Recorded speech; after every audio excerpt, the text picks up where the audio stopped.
How are we doing, team? So the day is upon us. Well, it's nearly upon us. It is upon us on Friday when we do our 10-minute bike test, okay? If you go back and watch the video that I had recorded for the initial test, it'd be good just to kind of like revisit some points that we covered there in terms of like your approach and why we do this test, just so you can kind of like get back into the same mind frame as you did when you hit the 10-minute bike test at the start of this cycle, okay? Also, a thing to possibly do is just go through all of your training sessions on each Tuesday that we've programmed and just look back and have a look at the training sessions, total up how many minutes at certain RPMs you've accumulated over the last, I'm pretty sure it was a 9-week cycle, over the last 9 weeks. Total it down, and it's just then you've got some stats there, you've got some facts, some data as to the work that you've put in up until this point. Also, if you're someone who likes to record down how things felt and how it was, just have a read back over your notes and just kind of just revisit not just the test, but every single training session that you've done up until this point, okay? And that'll help just grow a little bit of confidence before going into this test about how much work you've got, how much work you've put in. And then confidence then that you can hit an improvement for when we do this retest on Friday, okay? So what I'd suggest that you do is to find your previous score in terms of total calories, remember which bike it was on. Let's try and make sure that we use the same bike for the retest as we did in the test. So you score and what that was in terms of average RPM on the bike, okay? And then if you can do a minute breakdown of that, so if, for example, you did 150 calories in the 10 minutes, then just write an average. So at minute 1, you'll have been about 15, minute 2, 30, and just so you've got a bit of a minute-by-minute record of roughly where you were for your last test, okay? And then I want you to create your goal score, okay? So what you'd like to hit. The goal throughout, and a goal that I think is possible, if you've been hitting each session correct and you've hit the numbers leading up until this point, is a 5% increase. Okay, so if you got 150, then we're increasing by 7.5 calories, which is 157.5. Okay, call it 158. So just have then a breakdown per minute of what you want for your goal score, okay? A 5% increase is big in anything over that time frame, but I'm confident that you'll all be able to hit it on this retest.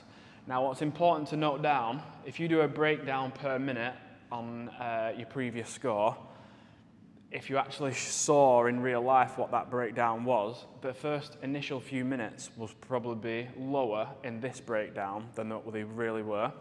So, although you're going to put a breakdown per minute, only want to start looking at that and checking by that by the time you get into like minute 4 and minute 5, just to make sure you're on target, okay?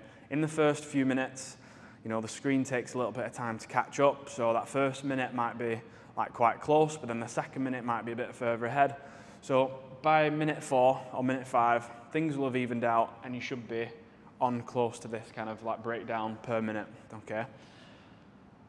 Focus points. So we've got obviously the focus point each minute, just making sure that the calories at the end of each minute are in line with our breakdown.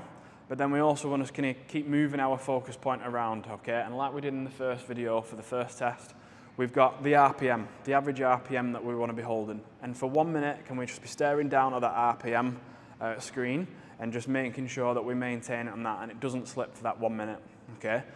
Once you've got that cadence and you know how that feels, you might want to then go to making sure that you're pushing and pulling equally with your arms, pushing and pulling equally with your legs, and it's just a consistent cycle with your legs and a consistent push and pull, okay? So you're nice and smooth on the machine and it's not clunky like a push, push, push, and the same with the legs, push down, push down, push down.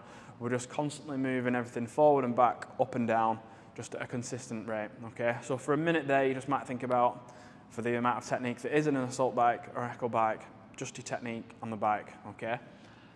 Every now and again, you might want to check back to your RPM, just make sure you're on track.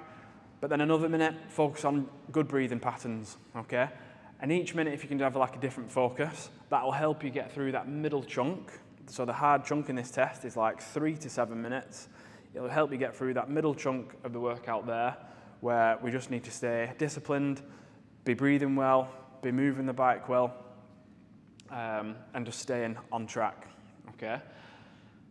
Then the point at which you're going to know whether you're going to beat your score or you're going to be close is going to be around 7 or 8 minutes in, okay? That's when we want to be starting just to tighten up the screw a little bit. Just if we can, just push the RPM up 1 and just try and just get that little bit more, those few more calories per minute, okay? Now for an echo bike especially, and it also is the same on an assault bike, but I don't think as much, there's a delay with the monitors, okay? So if you're getting into the last 10 seconds and then you start like giving it some, you get up out your seat and you go hell for leather, the monitors are delayed to the point where you probably won't get the return for that in your score, okay? So don't leave the push until too late. It's better to finish with a harder 90 seconds than a 10-second sprint at the end, okay? So for the last couple of minutes, just try just turning that screw a little bit. Every time 30 seconds goes by, that little bit more, that little stand up out of your seat just to maintain the cadence.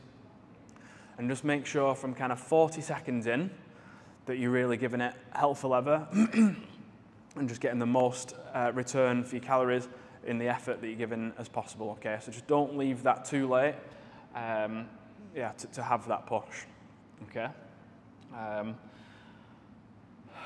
That's the main things in terms of strategy. The strategy is quite simple on this one because you'll have done it in your initial test. If you've not done the initial test, and this is the first time that you're doing it, then I guess the pressure's off. You've got no score to beat. We just want a 10-minute score that's a good reflection of where your kind of 10-minute threshold pace is, okay? If you've done the previous score, you know what you've got to beat. You should be confident that you've got to beat it. You just got to stick to the game plan, have some good focus points, and just get yourself to that finish line, hitting the numbers that you want to do.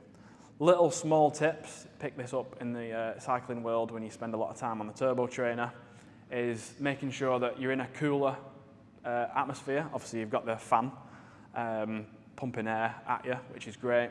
But if you can be situated near a door and you just have that little bit of air flowing in, cold drink, cold water that you can either swig or just chuck down the back of your neck a little bit, sugary drink just to splash the gums whilst you're doing it as well. Just all these little things can just help, just that small amount, whether it's physiologically or psychologically, help is help, okay? And even if it's a placebo effect, if it helps you get that 5% score, I'm all for it, okay? Little bits on setup that we want to think about. So no matter what bike we've got, we want to try and make sure that when they're at the bottom of this stroke here, so when we're there, we're not reaching with a completely straight leg, and that's not pulling over your upper body, okay? We want to make sure there's a tiny little bend in the knee, so that you're not reaching there all the time. Your hips aren't going left and right, okay? If your hips are going left and right and you're reaching down for the pedal, you're potentially losing power. You're going to get into that push kind of technique when you just want to stay consistent, excuse the noise, as consistent as you can, pushing and pulling the pedal up, pushing and pulling with your hands as well. Okay, so make sure your seat height is at a position where when you're here, you can be at the bottom of the stroke and just a tiny bend. You see, if that's my leg locked out, there's a tiny bend at the bottom there. So I've always got control of the pedal when it reaches its lowest part of the cycle. I think that's it, team. Good luck, and I look forward to seeing. Don't forget, so we've got the challenges for assault bike and echo bike at the bottom of the Friday's training. If you're beating your score, update it not only in the the benchmarks in the actual section in the fitter. At the bottom of the day, there's the challenges, and that's for the leaderboard, okay? So update in both once you've beaten your score, and then let's see who can get the biggest improvement. All right, good luck team, and look forward to seeing the hype on Friday when you all give it a bash.